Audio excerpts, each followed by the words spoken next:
What was the fate of Spanish Civil War refugees? Imagine fleeing your home in the middle of a brutal war, crossing mountains in freezing weather, and ending up in places you've never known. That's what happened to hundreds of thousands of Spanish Civil War refugees when the conflict ended in 1939. Most of these refugees were supporters of the Republican side, fighting against General Francisco Franco's nationalist forces.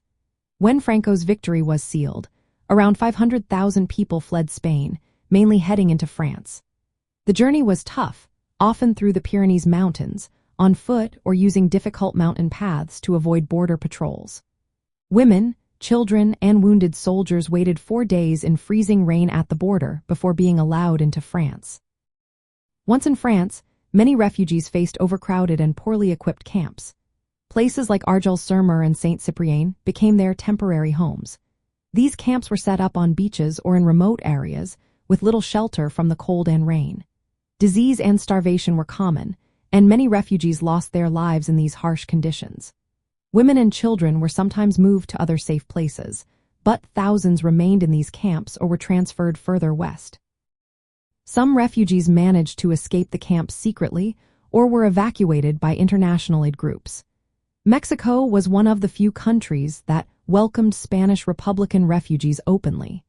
Ships like the Sinaya carried them across the Atlantic to Veracruz, where they were greeted as heroes and helped to settle. Many also traveled by sea to French North African territories like Algeria. There, they were put into forced labor camps under terrible conditions, and many perished in these camps.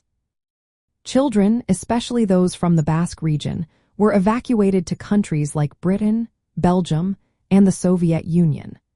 Some of these children returned to Spain after the war, but those in the Soviet Union were not allowed back until after Joseph Stalin died in 1953. After France was defeated by Nazi Germany in 1940, the situation worsened. Many Spanish refugees were forced into labor or deported to Nazi concentration camps. Around 15,000 ended up in camps like Mauthausen, where more than half died. Inside Spain, Franco's government kept strict control, executing tens of thousands of Republicans and repressing survivors. Looking at the bigger picture, the story of these refugees is one of suffering, resilience, and survival.